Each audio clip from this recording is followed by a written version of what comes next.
Hare Krishna, boa noite. Então, a pergunta é a respeito como o Vaishnavismo, né? O Vaishnava encara a morte, né? Como é isso? Bom, na realidade, encaramos a morte de uma forma muito natural, né? Ou seja, Krishna no Bhagavad Gita ele fala aquele que nasce tem que morrer, aquele que morre tem que nascer. E no início do Bhagavad Gita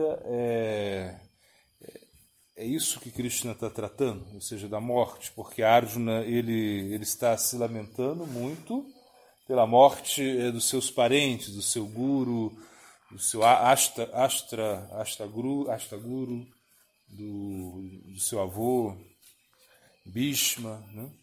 Então ele também está se lamentando muito pelos guerreiros, né, que vão morrer nessa batalha e logo depois uma grande devastação na família vai acontecer. Então o Bhagavad Gita, ele que é um dos nossos principais livros, né, ou seja, que é como a Bíblia, né, a Bíblia Vaishnava, ele encara a morte de uma maneira muito direta, né? Ou seja, sem muito rodeio, sem muito floreio, sem mistificar muita coisa. Por quê? Porque Krishna ele vai falar, né, Asotya Nusotyanstam Praganavidamischa Bhashashe Gatasum Agatasum Cha Nanushochyanti Panditaha. Enquanto você se lamenta, né, enquanto você fala, né, palavras eruditas, você está se lamentando por aquilo que não se deve lamentar, né? Os sábios não se lamentam nem pelos vivos e nem pelos mortos, né? Então aí Krishna ele já realmente termina a parada aí, ou seja, ele não deixa Arjuna dar muitos argumentos. Então ele diz, toda essa sua lamentação não tem nenhum sentido, porque ninguém vai morrer. Depois no verso mais adiante ele fala nem eu, nem tu, né? Ou seja, nem todos esses reis que aqui estão, ou seja, nunca houve um tempo em que eles deixassem de existir, e nem vai haver um tempo que eles não vão mais existir. Eles sempre vão existir, porque são eternos. E aí ele fala muito da alma, ou seja, porque o que é a morte? A morte nada mais é do que uma troca de corpo, né? Ou seja, então você não morre, a alma não morre, a alma, a consciência, ela está ali, ela não morre. O que morre é o corpo grosseiro, né? Ele morre, ou seja, ele se desfaz, mas o corpo sutil, né? O corpo que você agora não vê, mas você percebe que ele existe, né? Composto antakarana, né? Composto de manas, buddhi, ahankara, né? Chit, ou seja, esse corpo sutil, linga sarira, que é a mente, a inteligência, o ego, eles acompanham a alma para outro corpo. Essa é a ideia. Assim nós encaramos a morte como simplesmente uma troca de roupa. Então o Krishna vai falar disso também, quando ele disse que assim como Derinoismin Jathadehe Kumara Jhavana Jaratata Dehantara Prapitidira Statra Na Murhyati. Então ele diz assim como você passa da infância, da infância, né, para a juventude, da juventude para a velhice, né, algo assim. Então ele fala, a alma, ela está, ou seja, o corpo está mudando, você tinha um corpo, né, quando era pequenininho. Se você pegar sua foto quando é pequenininho, você vai ver que é bem diferente quando você é jovem e quando você é velho. Então mudou o corpo, mas a alma ela não mudou. A alma ela permanece. Ou seja, a alma não muda. Então o que não muda é a alma, né? Então a alma não morre. Então o Cristo vai falar muito disso, né? Ele vai falar, você não pode matar a alma, você não pode queimar a alma, você não pode cortar a alma com nenhuma arma, não pode molhar a alma, nem enxugar a alma com o vento, alguma coisa assim ele fala. Então ele dá muitas características da alma, entendendo que nós somos eternos. Então, por isso, ninguém quer morrer, ninguém fica feliz quando vai morrer, ou seja, ninguém quer experimentar isso. Agora, o que é a morte mesmo, né? É aquilo que ela, o que significa a morte, significa aquilo que ela nos tira. Isso é a morte. A morte, o que você perde quando morre? Você vai perder o quê? Os seus apegos. Né? Os seus apegos é que vão fazer você sofrer. Então, a morte em si, ela não tem tanta importância. O mais importante são os apegos que estão relacionados àquilo que você cultivou, né, durante toda a sua vida. Então, eu gosto de contar essa história, que com um menininho, né, que ele tinha uma tartaruga, e num dia assim, morava num local assim, muito frio, e um dia ele acorda e a tartaruga, ele gostava muito da tartaruga, e a tartaruga parece morta. Estava morta a tartaruga. Então ele começou a chorar muito, ele chora, sofre muito, a tartaruga morreu. Então ele lamenta. O pai viu isso, o pai é muito inteligente, ele fala, não, vamos então enterrar a tartaruga, né? Não explicou, realmente a morte acontece, vai acontecer com todo mundo, né? Então a gente agora, o nosso dever é enterrar a tartaruga, né? Então ele faz, né, um caixãozinho, né? Eles começam a fazer vai lá, compra o material, então eles constroem um caixão, né? Assim, compra um fundo de pano roxo, enfim, arruma um carrinho assim para empurrar o caixão, aí ele compra flores, compra uma coroa de flores, compra flores, ele bota uma música fúnebre, né? E aí fazem um buraco assim e vão enterrar a tartaruga, né? Então, nesse momento, o sol já tinha saído, o dia estava quente, e aí a tartaruga começa a se mexer, mexe as perninhas, né? E o menino já estava como muito, assim, entusiasmado para enterrar a tartaruga, né? E quando a tartaruga começa a mexer, o pai fica feliz e fala, não, filho, não morreu. E ele fala, aí ele começa a chorar, né? Começa a chorar, porque ele, poxa, eu queria enterrar a tartaruga, né? Porque já está tudo preparado, imagina, a música, o caixão, o buraco. Então, na realidade, o que é a morte? A morte é aquilo que você perde. Isso é a morte, né? Então, aquilo que você se identifica toda a sua vida, você perdeu isso nesse momento, então esse é o sofrimento. Então, por exemplo, quando nós sofremos, né, com a perda, né, de um ente, assim, de uma pessoa que a gente gosta muito, né? Isso às vezes causa um certo trauma, mas por quê? Porque devido todo a esse apego, devido toda a essa conexão que nós tínhamos com essa pessoa, né? Então, o que a morte nos tira? Isso que nós deveríamos perguntar, né? E claro, e no Bhagavad Gita a gente é aconselhado a trabalhar os nossos apegos, ou seja, não é que você não tem que sofrer, você vai sofrer. Se alguém na sua família morre, você vai sofrer. Você tem que entender, tem que superar esse sofrimento. Essa é a ideia. Você não pode deixar que essa situação traumática atrapalhe a sua vida espiritual, a sua vida psicológica, ou seja, que atrapalhe você de uma certa maneira. E tem que superar esse luto, essa é a ideia. O Bhagavad Gita, ele, como a gente disse, trata da morte, do início ao fim, porque, na realidade, a morte do ego. Né? Então, é essa morte do ego que é o mais importante, que você tem que matar para viver. Né? Ou seja, Arjuna ele tinha que matar para realmente cumprir a instrução do seu guru e amigo Krishna. Né? E quando nós pegamos o Bhagavata, também nós vemos a morte desde o início, ou seja, o Bhagavata foi falado porque Parikshit Maharaj foi amaldiçoado, ele tinha 7 dias de vida, em 7 dias de vida ele foi amaldiçoado por um filho de um Brahmana, Shringi.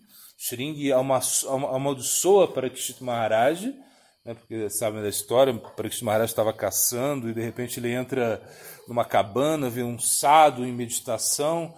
Na realidade ele está com muita sede e o sadhu não dá respeito. Ele era um rei, imagina, era o rei. E o sadhu que estava em meditação não percebe Parikshit Maharaj que ele entrou. E Parikshit Maharaj, por um arranjo, ele fica muito bravo, pega uma cobra com seu arco e coloca no pescoço do sadhu. e vai embora. E quando o rei, ou seja, quando o filho do Sadhu percebe isso, sabe disso, amaldiçoa o Parikshit Maharaj. Então ele tinha 7 dias de vida. Então ele ficou preocupado, porque eram 7 dias de vida, o que ele ia fazer? Ele poderia, como o seu poder, como um rei, ele poderia até combater essa maldição, mas ele não quis fazer isso, ele quis encarar isso. Então ele foi atrás de ajuda. Então disseram, olha, quem você tem que procurar? Você tem que escutar o Srimad Bhagavatam de Shukadeva Goswami, essa era a ideia, né? E quando ele se aproxima de Shukadeva Goswami, ele fala, olha, eu tenho 7 dias de vida, são 7 dias de vida somente. Shukadeva Goswami diz, não, esse não é o problema, não. Se você fala que tem um problema, mas qual é o problema, né? Porque Parikshit Maharaj falou, eu tenho 7 dias de vida. Eu falei, não, esse não é o problema. Shukadeva Goswami, eu não vejo problema nisso, 7 dias de vida é suficiente para você alcançar a realização. Então ele sentou e ele escutou o Srimad Bhagavatam 7 dias sem comer, sem beber nada. Então esse é o ponto, ou seja, que realmente quanto de tempo de vida nos resta, né? Ou seja, a morte ela pode acontecer a qualquer momento.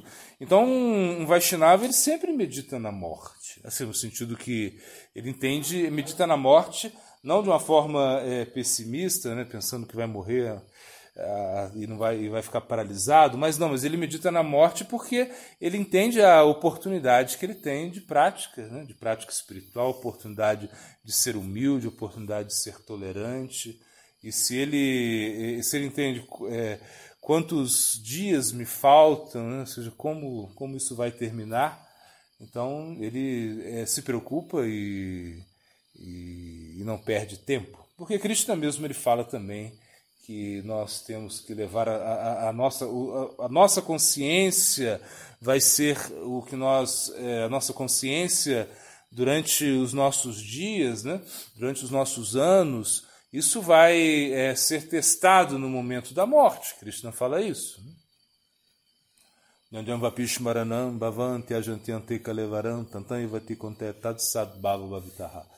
Então, qual é o nosso sentimento, qual é a nossa consciência desse momento? E isso significa durante os anos, ou seja, onde nós estávamos com a nossa consciência, porque no momento da morte é o momento que tudo vem, a sua vida vem para você nesse momento inteira. Imagina, cenas da sua vida vão passar na sua mente. Claro, né? Existem muitos tipos de mortes, né? Mortes traumáticas, mas o mais importante é entender que a morte é algo natural. Ou seja, nós encaramos isso com uma forma muito natural. Ou seja, não é algo que vamos estar assim lamentando. Claro, podemos lamentar um pouco. Por isso que eu disse, pelo apego que você cria a essas pessoas, a esses aspectos, né, que nós estamos, né, dizendo. Mas depois que porém isso passa, né? Você diz que os mortos vão depressa. Eles vão depressa. Você se lamenta um pouco, né? Até a gente viu esses dias, parece. Essa era do Esha.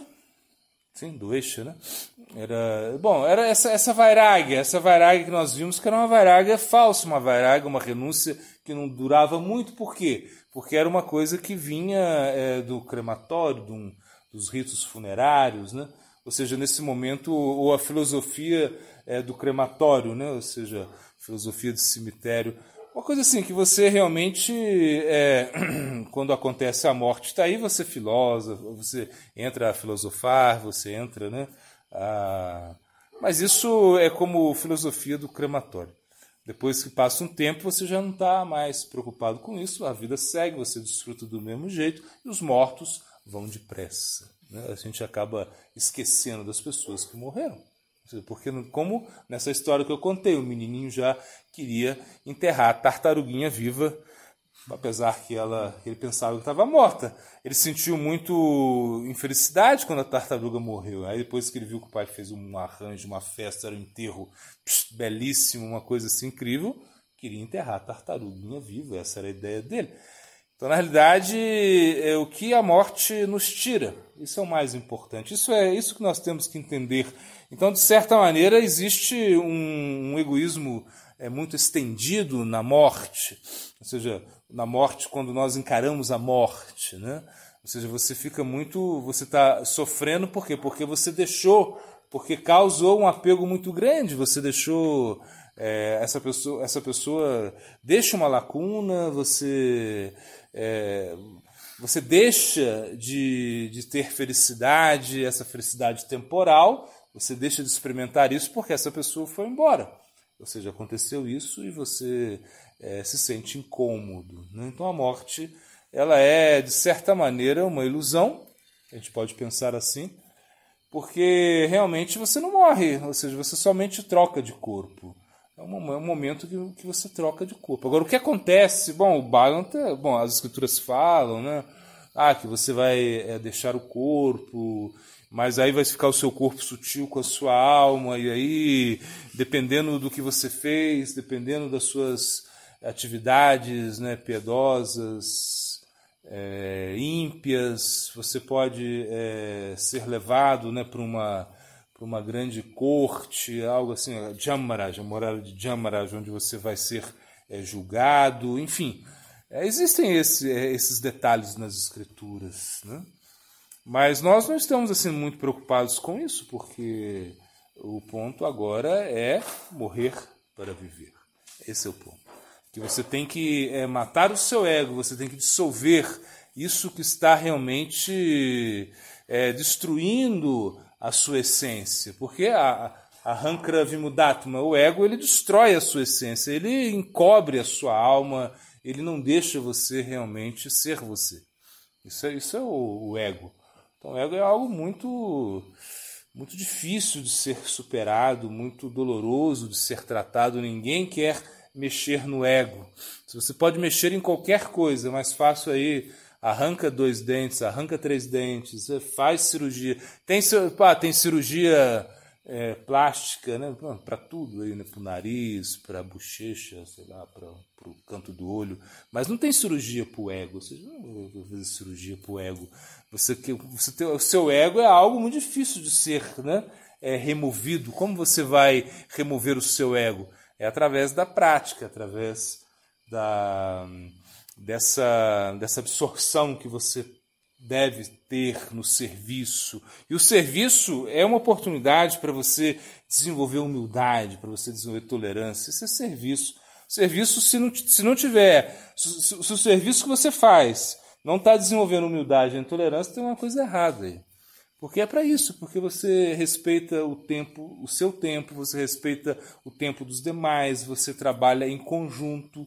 Sankirtana significa todos juntos, então não é uma coisa que você faz pelo seu capricho, você faz porque realmente você vai ser utilizado nessa engrenagem, né?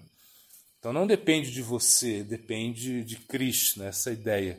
E a morte, ela realmente é como um acerto de contas, onde é você e Krishna, mais ninguém. Então ninguém morre, né? Ninguém morre assim, em conjunto, né? Você morre sozinho, você e Krishna. Claro, mas é isso que eu digo, é os seus apegos, né? Também como nessa história que eu gosto de contar, é que o judeu lá, né, o cara que tem uma loja, né? E ele tem uma loja, ele está morrendo nos momentos finais, ele chama a família toda, se reúne, e ele começa a chamar os filhos um por um, fala, Salim, fala, como tá, pai, estou aqui, Salim, é que eu sou Salim, tá. É Saul, aí Saul chega, Saul, Farude vem, né? Isaac vem. E todos os filhos começam a aproximar dele, né? Assim, naquela comoção, aquele momento final. Ele falou, e quem está cuidando da loja? Né? Ele pergunta. Essa é a pergunta dele. Né? Então, ou seja, está morrendo no final, quem está cuidando da loja? Né? É isso, ou seja, é uma coisa assim muito louca. É que realmente é que nós não deixamos os nossos apegos. E que, na realidade, o que deve morrer são os nossos apegos. Se você não mata os seus apegos, você não vai morrer. É somente